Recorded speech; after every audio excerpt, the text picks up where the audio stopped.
한 의사가 이런 이야기를 했다는 거죠. 우리가 가장 무서워하는 병 중에 암이 있죠. 암이 걸렸을 때 이 암이 생기는 여러 가지 원인 중에 크게 이제 세 가지가 있다 하는 겁니다. 유전적인 것, 그 다음에 정신적인 것, 그 다음에 음식의 문제, 이런 크게 세 가지로 살펴볼 수 있다 하는 거죠. 이게 가장 암을 일으키는 큰 요인이다라는 겁니다. 특별히 유전적인 것, 이것은 어쩔 수가 없는 거예요. 가족력 있다, 이런 것도 마찬가지인데 이거는 우리 체질이 있기 때문에 쉽게 바꿀 수는 없는 거. 노력하면 되게 할 수도 있지만 유전적인 영향은 많이 바꿀 수가 없다 하는 거죠. 또 음식도 참 이건 힘들긴 한데 그래도 음식은 식이요법이라든지 조절함을 통해서 그래도 해결할 수 있지만 참 이것도 어렵기는 하지만 그래도 바꿀 수가 있다 하는 겁니다. 근데 이 정신적인 것 이거는 참 쉽지 않다 하는 겁니다. 아무래도 스트레스 등등 이런 것들이 아마 가장 큰 요인이 될 것 같은데, 자, 이런 것은 해결하기가 쉽지 않다 하는 거죠. 예를 든다면 우리 마음에 화나는 것들, 분함이 있고 미워하는 그런 마음들 또는 원망하는 그런 마음들, 이런 것들이 있다면 어떻게 돼요? 결국 그게 병으로 바뀌게 되고 그것이 깊어지면 암으로 바뀌어지게 된다. 이런 이야기죠. 그래서 우리를 한민족이라고 하죠. 대한민국 할 때 그 한민족이라고 하지만 또 한이 많은 민족 아닙니까? 오랫동안 눌리고 외세에 여러 가지 억눌린 그런 많은 한을 가지고 살았던 분들, 또 특히 우리 어머니들은 한이 많으시잖아요.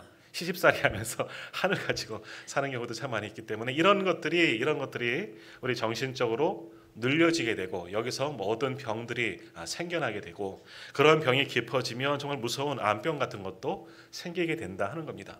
그러니까 이걸 해결하려면 참 쉽지 않다는 거죠. 내 마음에 여러 가지 이유로 억눌린 것들, 응어리가 진 것들, 이런 마음들은 참 우리 인간의 성정으로는 해결하기가 참 쉽지 않다 하는 겁니다. 우리가 이런 것도 다 편하게 생각해야지 마음은 먹지만 참 쉽지는 않아요. 어느 순간 그 응어리졌던 게 툭 하고 튀어나올 때도 있고 그것 때문에 소위 우라가 펴밀고 또는 화로 표출되어지는 경우 얼마나 많이 있느냐 하는 겁니다. 결국 이런 것들 어떻게 해야 돼요? 내 마음을 하나님이 만져주셔야 되는 겁니다. 그 응어리진 것도 우리 주님이 만져주셔야지 눈 녹듯이 다 녹는 거지요. 그렇지 않으면 오히려 그것이 병이 될 수 있다 하는 겁니다. 자, 오늘 말씀에 보면요, 그렇게 정말 병 걸리고도 남을 만한 그런 한 사람의 이야기가 나옵니다. 바로 요셉 이야기죠. 우리가 너무나 잘 알고 있는 요셉에 대한 이야기인데, 자, 요셉은 이 모든 상황, 이와 같은 기구한 사람이 있습니까? 오늘 아침에도 동일하게 우리 교회 학교에서도 이 요셉에 대한 말씀을 잠깐 이렇게 나누었는데, 요셉 인생 성경 속에서도 아마 정말 제일 기구한 인생, 참 안타까운 인생을 산 사람이 요셉이 아닌가 그런 생각을 해보지만, 그러나 모든 것들을 이기며 환경과 그리고 상한 마음들도 이길 수 있었던 이유는 뭐냐?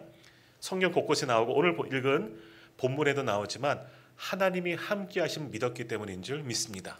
하나님이 나와 함께 하심을 믿고 실제적으로 하나님이 그와 함께 하셨기 때문에 정말 병에 걸려 죽지도 않고 모든 억울한 그 상황도 이긴 사람이 바로 요셉이었다 하는 것을 알 수 있습니다. 자, 오늘 이 요셉의 이야기를 한번 살펴볼 터인데, 먼저 오늘 보면 맨 마지막 8절, 창세기 45장 8절 말씀 우리 한번 같이 이 말씀이 오늘 말씀이 주된 말씀입니다. 한번 같이 읽도록 하겠습니다. 8절입니다. 그런즉 나를 이리로 보낸 이는 당신들이 아니요 하나님이시라.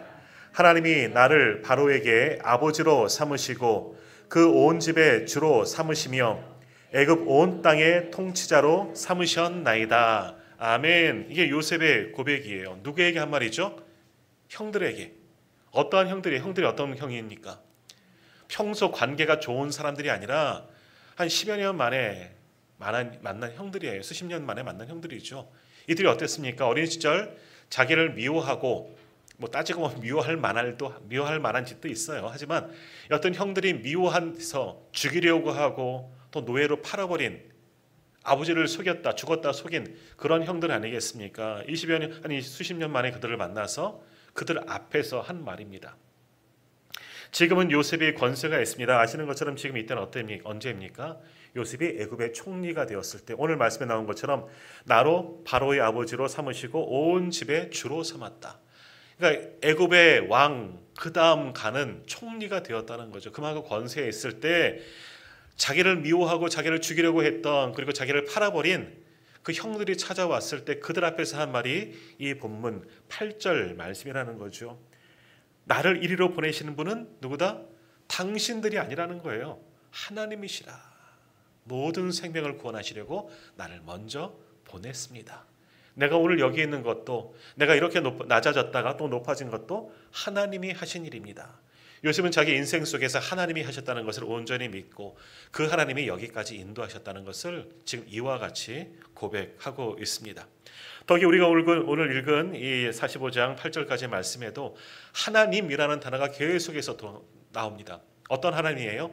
나와 함께 하신 하나님, 나를 지키신 하나님, 여기까지 인도하신 하나님, 나의 삶 속에서 계획하시고 섭리하시고 이끄신 하나님에 대한 이야기를 간증으로 고백하는 겁니다. 물론 형들은 이 말씀만 들었을 때는 이게 도대체 무슨 일인가, 저 사람 요셉 정말 맞나, 뭐 그런 생각하겠지만 우리는 알지요. 그러나 오늘 이 요셉을 통해서 요셉이 어떤 마음을 품었는지, 어떤 마음으로 이 모든 상황들을 이겨나갔는지 이 짧은 말씀을 통해서 우리는 알 수 있다 하는 겁니다.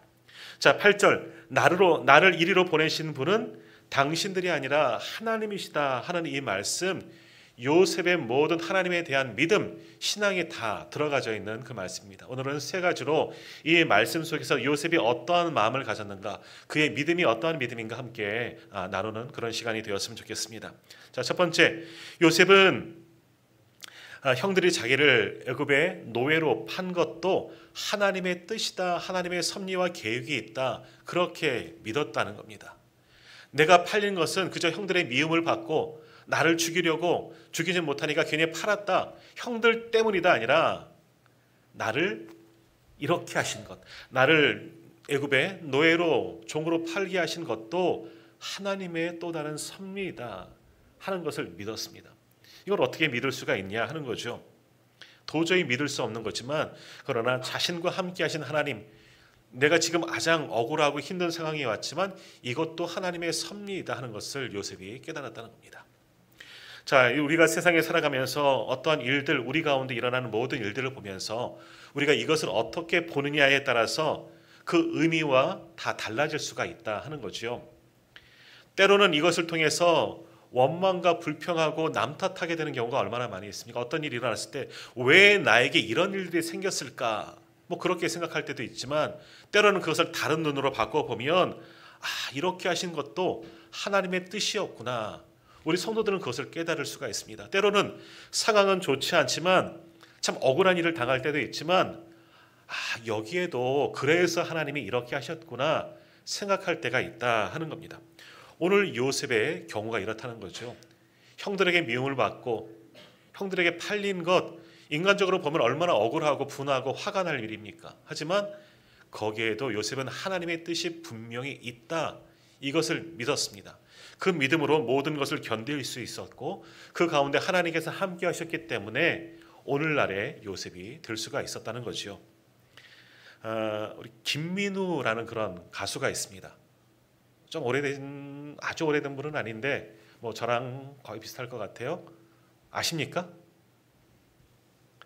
이병열차 안에서 기억나시죠? 어색해진 짧은 머리를 처음 들어보시나 봐요. 제가 군대 갈 때 우리 정장로님도 군대 가실 때 아마 많이 들었던 그런 노래일 텐데 저희들은 군대 가면 이 노래 부르면서 어색해진 짧은 머리 나 갔다 올게 뭐 이렇게 했던 그런 기억이 있는데 이 노래 때문에 굉장히 히트를 치고 짧은 기간이지만 굉장히 유명해졌어요. 뭐 그때는 그 가요 앨범 차트 1위 뭐 이렇게 발표할 때거든요. 그때서 뭐 5주 연속인가 이 노래를 가지고 1등을 하고 막 유명해진 그런 김민우라는 그런 가수가 있습니다. 그리고 그 자기가 부른 노래처럼 인기가 아주 올라갔을 때 군대에 입대해 버린 거예요. 가장 유명할 때 내가 부른 노래처럼 군대에 이제 갔다 가게 된 겁니다. 자, 이 사람이 이제 군복무를 잘 마치고 돌아와서 군대 가기 전에 유명해졌으니까 유명한 가수가 되었으니 나와서도 잘할 것이다 생각을 했는데 뭐 잘 안 되는 거예요. 뭐 사람들에게 잊혀졌고 그리고 사람들이 좋아하는 그런 리듬이 어떤 음악이 바뀌게 되는 겁니다. 이병열차 안에서 그건 발라드 계열의 노래이죠. 막 이렇게 잔잔하고 어떤 가사의 의미가 있는 그런 노래라면 이 사람이 군대를 갔다 왔더니 한 3인조 밴드, 3인조 가수가 아주 유명세를 타고 완전히 음악계가 뒤집어지는 일이 있었습니다. 그 사람들이 누군지 아십니까? 서태지와 아이들. 그런 사람이 있었어요. 서태지와 아이들. 제가 청년 시절에 서태지가 저랑 동갑이거든요. 서태지와 아이들이 딱 등장하면서 우리나라 음악계가 완전히 뒤집어지고 바꿔졌어요. 어른들은 그 사람들 난 알아요 하면서 할 때 저게 뭐야? 저도 그랬어요. 저도 청년이지만 같은 또래이지만 저게 노래야 그랬거든요. 저런 게 있나? 그래서 저는 서태지 노래 잘 몰라요. 알지도 못하지만 그래요. 근데 이런 류의 음악으로 완전히, 그러니까 소위 힙합이라든지 레게라든지 이런 음악으로 완전히 한국 음악의 흐름이 바뀌어지게 됐습니다. 요즘에는요, 요즘 노래들 성도님들 잘 못 알아들으시죠? 특히 랩이 나오는 부분. 아마 이때부터 랩이 많이 나왔습니다. 그 전에도 옛날에 조용필 씨가 킬리만자로 표범인가요? 있어요. 여기는 안 하겠습니다. 그래요. 있지만 이런 랩은 아니었잖아요. 근데 서태지와 아이들 이후로 한국 음악이 완전히 가요계가 바뀌어지게 되었습니다. 그런 와중에 이 김민우 씨가 나와서 다시 활동을 하니까 자기 음악이 안 먹히는 거예요. 예전 군대 가기 전에는 유명했었는데 나와서 비슷한 류의 노래를 부르려고 하니까 안 되는 거예요. 그리고 자기 스타일을 바꿀 수도 없고. 그러니까 어려워지죠. 나는 이제 한물 같구나. 몇 년 사이에. 군대 갔다 온 그 짧은 사이에 세상이 바뀐 거예요. 나는 안 되겠구나. 나는 왜 이럴까? 그래도 포기하지 않고 이제 텔레비전 이런 데는 나갈 수 없으니까 이제 밤무대를 전전하는 거죠. 사람들은 기억합니다. 이병열차 안에서 김민우, 그때 이런 노래가 있었지. 근데 밤무대 가서 이제 불었는데 좀 되긴 했지만 그것도 성공하지 못했다는 겁니다. 그리고 부모님까지 아프셨다는 거예요. 많은 돈이 필요한 상황이었고. 근데 아무튼 밤무대만 뛰어도 잘 안 되고 하루에 100km 밤중에만 해도 100km를 넘는 거리를 계속해서 다니면서 밤무대를 뛰었는데 참 돈벌이도 안 되고 많이 힘들었다 하는 겁니다. 너무너무 좌절하고 실망감이 찾아왔죠. 한순간에 가장 높은 곳에서 나락으로 떨어진 것 같은 그런 느낌을 얻었다는 거죠. 그때 이분이 견딜 수 있던 힘이 뭐냐? 새벽 기도를 다녔다는 거예요. 그렇게 밤무대를 뛰면서도 밤일을 하면서도 새벽에 가서 하나님께 간절히 기도했다는 거죠. 하나님, 저를 도와달라고, 저를 인도해달라고. 거기서 하나님의 뜻을 묻고 구하다가 계속해서 밤무대를 뛰는데 더 이상 이거는 아닌 것 같다는 생각이 들었다는 거예요. 그래서 이제 직장을 바꿨습니다. 뭘 했죠? 자동차 세일즈, 자동차를 판매하는, 외제차를 판매하는 곳으로 갔는데 사람들은 그렇습니다. 이제 유명 가수였다가 내가 이제 자동차를 팝니다 하면 그 유명세 때문에 잘 팔릴 줄 알았다는 거죠. 이 사람도 처음에 그렇게 생각했는데 안 팔린다는 거예요. 3달 동안 한 대도 못 팔았다는 거죠. 사실 자동차 영업도 기술이에요. 아무나 할 수 있는 게 아니라는 거죠. 그리고 이분도 그렇다고 내가 전직 가수였다, 유명한 사람이었다, 이병열차를 불렀던 아무개입니다. 그렇게는 하지 않았다는 거예요. 아무튼 열심히 수고했습니다. 기도하면서 이 자동차 판매하면서 열심히 수고했고 결국 요즘에는 김민우 한번 검색해 보세요. 저도 예배 오기 전에 한번 검색해 봤더니 가수 겸 자동차 판매왕 이렇게 나오더라고요. 자동차 판매왕이 됐습니다. 아마 텔레비전 아침마당이나 이런 프로에도 나왔던 만큼 아주 그의 성공기를 담은 그런 이야기도 있습니다. 지금은 그래도 많이 좀 잊혀졌지만 완전히 다른 길로 갔습니다. 이번 이야기하는 것은 뭡니까? 내가 옛날에는 유명했는데 내가 옛날에 이랬었는데 한순간에 무너졌어요. 만일 이 사람이 군대 가지 않았었더라면 지금도 가수 활동했을지는 몰라요. 그러나 여튼 상황이 바뀌어졌어도 어려움에 처하고 완전 나락 같은 데 떨어졌지만 포기하지 않았다는 거예요. 더군다나 그 속에서 못했어요? 하나님께 기도했다는 거죠. 작은 믿음이지만 그 믿음을 가지고 하나님께 매달렸을 때 하나님이 하실 일을 바라보게 하시고 상황 속에서 하나님께서 함께 하실 것을 믿고 나아갔더니 그래도 지금은 자동차 판매왕으로 유명한 사람이 되었다 하는 겁니다. 자, 오늘 우리도 마찬가지입니다. 지금 우리에게 주어진 현실, 지금 나의 상황, 때로는 힘들 수도 있어요. 마음에 안 들 수도 있고 또 어떤 분들은 때로 속에서는 원망이 나올 수 있고 내가 이렇게 했는데 왜 이럴까? 또 한편 우리 신앙인들은 어떻습니까? 내가 이렇게 열심히 예배하고 열심히 교회 출석하고 열심히 봉사하는데 나에게 왜 이런 안 좋은 일이 생길까? 이럴 때도 있다 하는 거예요. 자, 그럴 때에도 상황을 보지 마시고 환경을 탓하지 마시고 이 속에서 가만히 하나님의 뜻을 바라볼 수 있는 저와 우리 성도님들 되기를 간절히 소망합니다. 내가 어려움에 있을 때 거기에도 하나님의 섭리가 있다는 거예요. 하나님의 뜻이 있다는 거예요. 물론 그때는 힘들겠지요. 그러나 분명히 이 일을 통해서 하나님이 하실 일이 있습니다. 오늘 요셉도 마찬가지예요. 애굽에 팔린 것도 하나님의 뜻입니다. 나중에 그 뜻을 알지요. 그래서 뭐라고 고백합니까? 나를 이리로 보내신 분, 나를 이리로 팔아버린 분은 당신들이지만 당신들이 아니다. 나를 여기까지 오게 하신 분은 누구다? 하나님이시다. 이것을 지금 고백하는 거예요. 자기 역사 속에서 일하시는 하나님을 만났기 때문에. 자, 신약에 나오는 사도 바울도 보십시오. 사도 바울도 복음을 전하다 감옥에 많이 갇혔습니다. 그러나 그 속에서 뭐 했습니까? 하나님 어찌 그럴 수 있습니까? 내가 복음을 전하는데 어찌하여 나를 감옥에 넣습니까? 하지 않았습니다. 뭐 했습니까? 시와 찬미와 신령한 노래를 불렀다 그러잖아요. 감옥에서, 그때 감옥은 요즘 말하는 교도소 아니에요. 땅속 토굴입니다. 빛도 하나도 없고 먹을 것도 안 주는 그 감옥 속에서 찬송을 불렀다는 거예요. 매도 진탕 맞고 착고에 차여져 있으면서도 노래를 불렀다는 거. 어떤 노래? 하나님을 찬양하는 노래. 거기서도 그곳에 보내신 이유도 있다는 거예요. 하나님께서 거기서 보내셨고 거기서 누구를 보냈습니까? 간수를 구하지 않았습니까? 너와 내 집이 오늘 구원을 받으리라. 우리가 잘 아는 말씀이죠. 그런 놀라운 하나님의 섭리가 있다는 거예요. 오늘 요셉은 자기가 이런 상황 속에 자기가 팔리게 되었지만, 노예가 되었지만 거기에도 하나님의 섭리와 거기서 이루실 하나님의 놀라운 역사가 있다는 것을 요셉은 믿었습니다. 바라기는 오늘 예배하는 우리 모든 성도님들도 나를 여기까지 인도하시는 분은 하나님이십니다. 나를 이 상황 속에 맡으시는 분도 하나님이십니다. 그러나 여기에서 멈추지 아니하고 또 다른 일을 하실 분도 하나님이심을 믿을 수 있는 저와 우리 모든 성도님들 되시기를 주님의 이름으로 축복합니다. 아멘. 자, 두 번째로, 이렇게 첫 번째 감옥 속에 갇혔지만 노예로 팔렸지만 거기에서도 하나님의 섭리를 보았고요. 두 번째, 또 그런 와중에 어떻게 돼요? 노예로 팔린 집에서도 잘 되고 형통하지만 어떻게 됩니까? 보디발, 우리가 잘 아시는 것처럼 바로의 친위 대장이에요. 가장 측근이라 할 수가 있는 거죠. 요즘엔 경호대장 같은 거죠. 측근의 보디발의 집에서 팔렸고 거기서도 형통한 삶을 하나님의 은혜로 잘 됩니다. 노예로 팔렸지만 신입을 얻고 가정 총무, 이 보디발이 큰 집을 온통 주관할 수 있는 최고의 가정 집사라고도 볼 수가 있죠. 그런 자리까지 올라가게 됐습니다. 이제 편해졌습니다. 그런데 어떻게 됩니까? 그것도 잠깐 이 청년 요셉을 누가 유혹해요? 보디발의 아내가 유혹을 하죠. 그것을 거부하다가 하나님 앞에 부끄러운지 죄짓지 않으려고 거부하다가 어떻게 돼요? 결국 모함을 받아서 감옥에 들어가게 됩니다.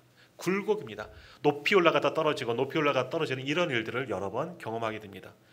감옥에 갔습니다. 얼마나 억울하겠습니까? 나는 아무 잘못도 없어, 한 일도 없고 주인을 위해서 열심히 수고했고 또 정절을 지키고 하나님 앞에 신실하게 오자, 또 주인의 아내이기 때문에 내가 함부로 할 수 없기 때문에 다 그것을 지키다가 어떻게 돼요? 모함을 받아서 감옥에 온 상황, 얼마나 힘들겠습니까? 하나님을 원망하고 불평하고 그리고 화내고 그럴 수 있는 상황입니다. 자, 그런데 그 이후의 기사를 보면 어떻습니까? 요셉이 감옥에 가서도 그렇게 하지 않았다는 겁니다. 불평하지 않고 원망하지 않았다는 거죠. 성경은 분명히 뭐라고 말씀하셨느냐? 요셉의 감옥에 들어갔으나 하나님이 함께 하셨다. 그래서 형통하게 되었더라 라고 말씀합니다. 감옥에 들어가서 형통할 게 뭐가 있겠어요? 거기서 들어가봤자 죄수이지. 그럼에도 하나님은 그와 함께 하셨기 때문에 감옥에서도 형통하게 하셨더라. 간수들의 눈에 띄게 되고 간수들을 또 그를 인정해서 또 죄수지만 그 중에서도 많은 혜택을 볼 수 있는 사람으로 만들어 주셨고, 또 더욱이 그 간수 속에 감옥에서 누구를 만나게 됩니까? 왕의 신하들을 만나게 돼요. 그들의 꿈을 해석해주고 또 나중에 이것을 통해서 바로에게까지 나아갈 수 있는 길이 열려지게 되었다 하는 겁니다. 만일 요셉이 감옥에 들어가지 않았다면 그의 인생은 그저 보디발의 집에서 가정 총무로 끝났을 겁니다. 그저 한 집안을 운영하는 그런 사람으로 살다가 그냥 그렇게 살다가 끝났을 거예요. 평안은 하겠죠. 하지만 평범한 일생을 살았을 겁니다. 그러나 그가 모함을 받고 감옥에 들어간 것은 억울한 일이지만 거기에서 하나님을 믿고 하나님이 하시는 계획과 섭리를 믿었기 때문에 거기서 왕의 신하들을 만나게 되고 또 그들을 통해서 바로 왕에게까지 나아갈 수 있는 길이 열려지게 되었다는 거죠. 만일 감옥에 가지 않았다면 바로에게까지 나가지 못했을 것이다. 오늘날 우리가 알고 있는 요셉이 되지 않았을 것이다 하는 겁니다. 그러니까 요셉이 감옥에 들어간 것도 하나님의 뜻이다 하는 겁니다. 자, 동일한 말씀이지만 내가 가장 힘든 일, 정말 내 인생에 가장 어려움이 생기는 것도 가만히 한번 바꾸어 생각해 보세요. 거기에는 하나님의 분명한 뜻이 있다는 겁니다. 그리고 오히려 그때 기뻐하십시오. 왜? 여러 번 말씀드렸습니다. 이제 누구의 시간이에요? 하나님이 일하실 시간입니다. 내가 아무것도 할 수 없을 때, 내가 힘에 겨울 때는 내 힘으로 안 되는 그 시간은 누가 하시는 시간? 하나님이 나를 위해 일하시는 시간인 줄 믿습니다. 지금 성도님들 가운데 그런 상황에 있다도 걱정하지 마세요. 하나님은 지금 나를 위해서, 우리 모두를 위해서 일하고 계신 줄 믿습니다. 그 하나님만 믿으면 되는 거예요. 그 하나님이 지금 나를 위해서 일하여 주십니다. 이랜드 그룹의 박성수 회장이라는 회장이 있습니다. 이분이요, 대학교 4학년 때 회사를 하신 전이죠. 근육 무력증이라는 병에 걸렸다는 거예요. 움직일 수 없는, 청년이 움직일 수 없는 그런 병에 걸렸습니다. 그리고 이제 마비가 진행되어지면 루게릭병처럼 이게 완전히 굳어지고 아무것도 할 수 없는, 그러다 죽게 되는 그런 병입니다. 지금도 이러한 병들이 걸리면 치료할 방법이 딱히 없다는 거지요. 근데 이분이 병원에 가서 얼마나 힘들었겠습니까? 청년의 꿈을 꾸고 이제 대학생이 되었고 많은 것들을 할 수 있고 또 많은 것들을 이룰 수 있는 그런 나이에 자기의 몸은 점점 마비가 되는 그 상황이 얼마나 한탄하고 원망하며 힘들어했겠습니까? 그러나 그 속에서 생각을 바꾼 겁니다. 하나님께 기도했죠. 아까 그 사람처럼 하나님께 간절히 기도하는 겁니다. 하나님이 하실 일, 비록 내가 이 상황이지만 나를 통해서도 하나님이 하실 것이다 하면서 하나님께 모든 것을 맡깁니다. 그러면서 하나님께 주신 대로 주시는 마음으로 책을 읽어 나가기 시작하죠. 그래서 투병생활, 병원에서 2년 동안 투병을 했는데요. 그 2년 동안 병원에 있는 동안에 책을 읽기 시작하는데 3,000권의 책을 읽었다는 거예요. 그 정도 읽어보셨습니까? 저도 못 읽었는데. 할 수 있는 것은 그냥 책 보는 것밖에 없는 거예요. 그냥 원망하지 않고 책을 열심히 봤는데 책 속에서 정말 말이 맞는 것 같아요. 책 속의 길이 열려집니다. 책 속에서 내가 해야 할 일들이 보여지게 되고 거기에서 또 하나님의 말씀이 보여지게 되는 겁니다. 자, 그러다 몸도 회복되어지고 건강도 회복되어지고 거기서 꿈과 비전을 얻게 되고 이제 모든 훗날에 사업을 하게 돼요. 지금 이랜드 그룹이라는 그런 건실한 기업을 요즘은 조금 좀 지난도 비탄도 좀 받았지만 하나님께서 세우신 기업을 세워 나갈 수가 있었다는 거죠. 이분도 자기에게 주어지는 그 상황 속에서 아무것도 할 수 없잖아요. 원망만 했다면 지금의 큰 기업을 이룰 수가 없었습니다. 그러나 그 가장 어려움 속에서 하나님을 바라봤죠. 환경 탓하지 아니하고 원망하지 아니하고 불평하지 아니하고 하나님만 바라보고 하나님께 간구하며 여튼 하나님이 하실 일을 기대하면서 나도 수고했다는 겁니다. 손 놓고 있는 것이 아니라 할 수 있는 것, 자기는 책 보는 것밖에 할 수가 없어요. 그러나 그 일을 통해서 놀랍게 역사하시는 하나님을 경험했다. 그것을 믿음으로 고백했다 하는 겁니다. 자, 오늘 우리의 모습을 돌아보십시오. 우리도 걸핏하면 얼마나 탓을 많이 합니까? 내가 안 되는 것은 조상 탓이야, 남 탓이야, 환경 탓이야, 심지어는 더 나가서 하나님 때문이야, 이럴 때도 있다 하는 겁니다. 아니에요. 그렇지 않습니다. 지금 내가 여기 있는 것, 내가 주어진 상황도 하나님이 함께 하시고 또 새롭게 일하실 줄 온전히 믿으시길 바랍니다. 그리고 내가 할 수 있는 대로 하나님 앞에 정직하게 또한 하나님께서 주신 사명을 기억하면서 한번 해보려고 한번 투쟁해 보십시오. 탓하지 말고 남 탓 돌리지 말고 조상 탓도 하지 말고 하나님께 이 모든 상황을 그대로 맡기며 한번 도전해 보십시오. 할 수 있는 대로 한번 하나님께 한번 헌신해 보십시오. 그럼 하나님은 우리의 그 상황을 역전시켜 주시는 놀라운 은혜를 경험케 하여 주실 줄로 믿습니다. 오늘 요셉 감옥에 들어갔잖아요. 여기서는 나올 수가 없는 곳입니다.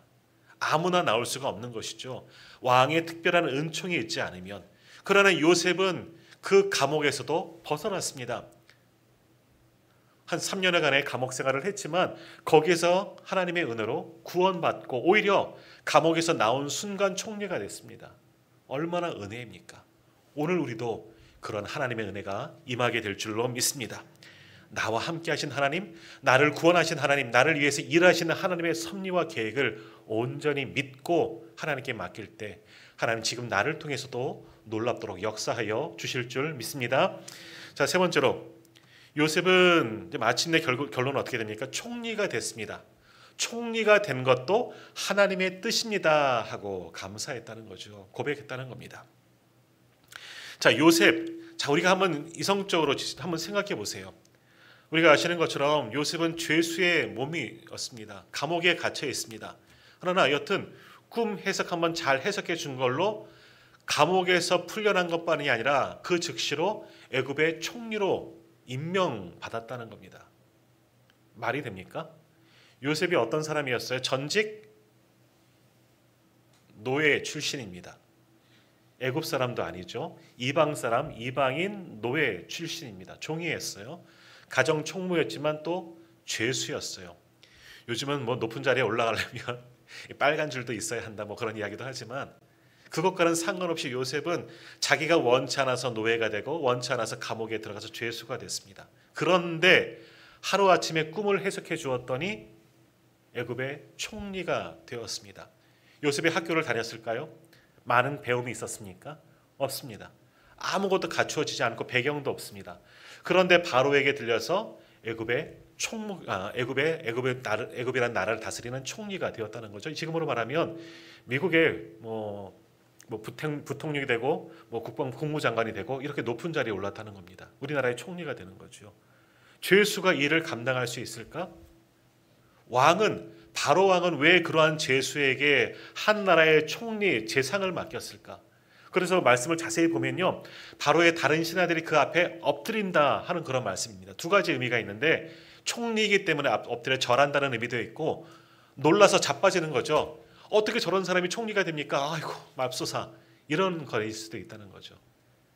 죄수가 배움도 없는 사람이 그리고 이방인이 노예 출신이 총리가 되었다는 거예요. 놀라울 만한 사랑인데 어떻게 그가 총리가 될 수 있었느냐? 애굽 왕 바로가 뭐라고 했느냐? 하나님이 하셨다. 너와 함께 하시는 하나님이 이것을 하셨다고 고백해요. 요셉의 고백이 아니라 이방 나라, 우상을 섬기는 나라의 애굽이라는 나라의 바로 왕이 고백한 겁니다. 너희 하나님을 보았다는 거죠. 하나님이 하실 일을 보았다는 겁니다. 하나님이 하시는 사람은 내가 맡기고 충분히 쓸 수 있고 너에게 지혜를 주시는 분도 하나님이시기 때문에 총리로서도 충분히 감당할 만한 사람이라는 거죠. 세상적으로 보면 아무것도 아니지만 아무런 일도 할 수 없겠지만 그러나 너와 함께 하나님이 너와 함께 하시기 때문에 내가 너를 쓴다 하는 겁니다. 그것이 애굽이 총리가 된 이유였다라는 거죠. 그러니 요셉도 마찬가지예요. 내가 총리가 된 건 내가 한 건 아무것도 없어요. 내가 꿈을 해석할 수 있는 지혜, 그것도 내가 한 것이 아니라 하나님이 주신 거라는 거죠. 나는 그저 하나님께서 이끄시는 대로 따라갔더니 감옥에서도 구원받고 애굽이라는 나라의 총리가 될 수 있었다. 하나님의 은혜였다. 그러니 오늘 고백하지 않습니까? 나를 이리로 보내신 분은 당신들이 아니여 누구시다? 하나님이시라. 나를 바로의 온 집에 주로 삼으셨다. 하나님이 하셨습니다. 이것이 바로 요셉의 고백이셨다 하는 겁니다.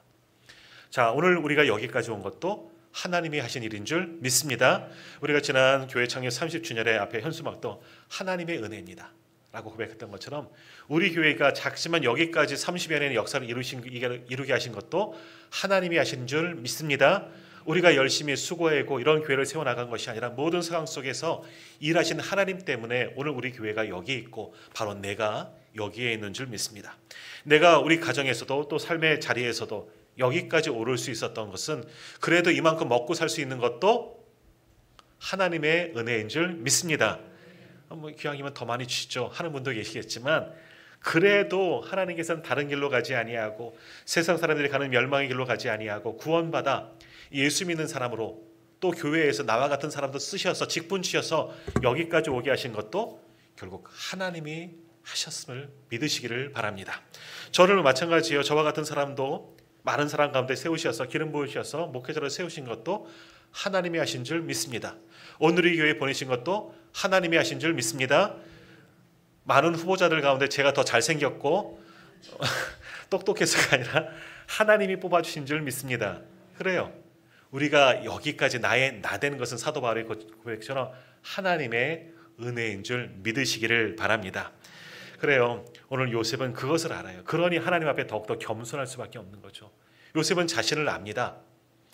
물론 자기가 생각해봐도 지혜롭습니다. 하지만 나는 도저히 여기까지 오를 수 없다는 것을 너무나 잘 알고 있어요. 다른 사람은 몰라도 내가 어떻게 뒤에서 돌봐주고 밀어주는 부모님이 있었나? 아니죠. 노예로 팔렸잖아요. 노예 신분이고 종 신분이었는데 당시 노예는요 말하는 짐승이에요. 우리가 생각하는 그런 하인 아니에요. 그런 노예 출신인 내가 어떻게 여기에 오를 수 있었는가? 감옥에 갇힌 죄수 출신인 내가 어떻게 애굽의 총리가 될 수 있었나? 내가 어떻게 이 큰 나라를 다스릴 수가 있는가? 하나님이 하셨습니다. 하나님이 하셨습니다. 하나님이 하셨습니다. 그러니 하나님 앞에 겸손할 수밖에 없는 거죠. 그러니 오늘 형들을 만납니다.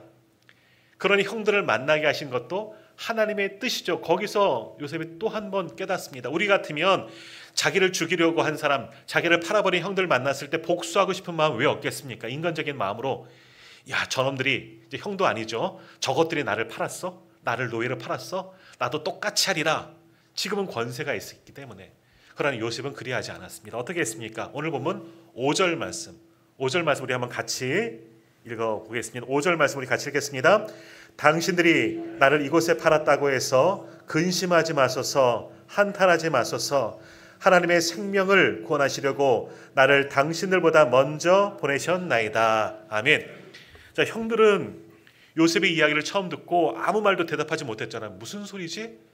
어떻게 우리가 동생 요셉을 판 걸 알지? 저 사람이 애굽의 총리가 가까이 오라는 거. 가까이 가보니까 요셉이다 하는 것을 아마 알았을 거예요. 그때 어떤 생각이 있었을까요? 무서웠습니다. 두려웠습니다. 왜? 자기들이 한 일이 있잖아요. 자기들이 한 악행이 있기 때문에 이제는 권세 있는 애굽의 총리가 복수하지 않을까, 우리를 죽이려고 하진 않을까, 얼마나 무서웠겠습니까? 두려워 떨고 있을 그 상황인 겁니다. 그때 요셉이 말하는 거죠. 근심하지 마소서, 한탄하지 마소서. 다시 말하면 두려워하지 마세요. 떨지 마세요. 걱정하지 마세요. 나를 이리로 보낸 것은 하나님이 하셨고 하나님이 생명을 구원하시려고 나를 먼저 보내신 거예요. 당신들이 한 게 아니라, 형들이 한 게 아니라 하나님이 하신 거예요. 염려하지 마세요. 또 8절에서도 뭐라고 말합니까? 우리가 잘 아는 말씀처럼 나를 이리로 보내시는 분은 당신들이 아니라 하나님이십니다. 이 말을 들었을 때 형들이 얼마나 찔렸겠습니까? 자기들 죄를, 악행을 돌아보며 회개하지 않았겠습니까? 그들의 마음도 변화시켜준 것도 하나님이시고 이런 모든 상황을 만드신 것도 하나님이셨다. 요셉은 그것을 고백하였다는 겁니다. 자, 오늘 우리에게 이러한 마음이 있습니까? 때로는 나에게 억울하게 일을, 정말 여러 가지 피해를 끼친 사람들을 이와 같이 품어주고 하나님의 마음으로 안을 수 있는 그러한 마음들이 오늘 우리에게 있습니까? 내가 이렇게 당신 때문에 피해 본 것도 하나님의 뜻이야. 이렇게 말할 수 있습니까? 우리가 잘 아는 손양원 목사님 어떻습니까? 자기의 두 아들이 한 공비에게 죽임을 당합니다. 동시에 두 아들이 죽임을 당합니다. 이제 그 아들이, 그 공비가 잡혔죠. 근데 어떻게 했습니까? 죽이고 싶죠. 내 두 아들을 죽였으니까. 그러나 손양원 목사님 어떻게 합니까? 자기의 아들을 죽인 그 사람을 양아들로 삼습니다. 이게 바로 주님의 마음, 하나님의 마음인 거죠. 어떻게 그렇게 할 수 있어요? 내 친아들을 죽인 사람을 내 아들로 어떻게 삼을 수가 있느냐? 아무나 하지 못하는 거예요. 손양원 목사님처럼 거듭나신 분들만 그렇게 할 수가 있다는 거죠. 오늘 우리가 그렇게 할 수 있느냐? 아마 힘들 겁니다. 너무너무 힘들 거예요. 그 아들을, 그 사람을 볼 때마다 얼마나 화가 나라고 내 죽은 아들이 생각나겠습니까? 아무나 할 수 있는 일이 아니에요. 그러나 오늘 요셉, 또 손양원 목사님 같은 분도 마찬가지고 하나님이 그 마음을 어루만져 주시고 은혜를 부어주시니 그가 변화될 수가 있고 그 마음으로 많은 사람들을 품을 수가 있는 겁니다. 오늘 찬양가가 시원찬양가 부른 오늘 나는, 그 내용들이 다 이런 내용이에요. 내가 먼저 손 내밀기를 원하고, 다른 사람에게 얘기하는, 네가 먼저 손 내밀게 나는 원하고 네가 먼저 나를 품어주기를 원하는 것이 우리들의 마음이라는 거예요. 그러나 주님의 마음보다 내가 먼저 손을 내미는 거예요. 내가 먼저 용서하고 내가 먼저 품어주는 것, 내가 먼저 사랑하는 것, 그것이 바로 주님의 마음이다. 요셉은 그 마음을 알았습니다. 왜? 하나님의 은혜 속에서, 나와 함께 하신 하나님의 계획과 섭리 속에서, 그 은혜 속에서 나를 품어주시고 여기까지 인도하신 하나님의 그 마음으로 받은 사랑으로 형들을 용서하고 품을 수가 있었다 하는 겁니다. 오늘 이 마음이 예배하는 저와 우리 모든 성도님들에게 있기를 간절히 소망합니다. 무엇보다도 지금 나의 상황 속에서 하나님은 나와 함께 하신 줄 믿습니다. 이것이 오늘 우리의 고백되기를 원합니다. 하나님은 나와 함께 하십니다. 내가 지금 가장 힘든 이 순간에도, 억울한 이 순간 속에서도, 아무것도 할 수 없는 이 상황 속에서도 하나님은 나와 함께 하실 줄 믿습니다. 그 믿음으로 승리하여서 요셉과 같은 복을 받아 누릴 수 있는 저와 우리 모든 성도님들 다 되시기를 주님의 이름으로 축복합니다. 기도하겠습니다.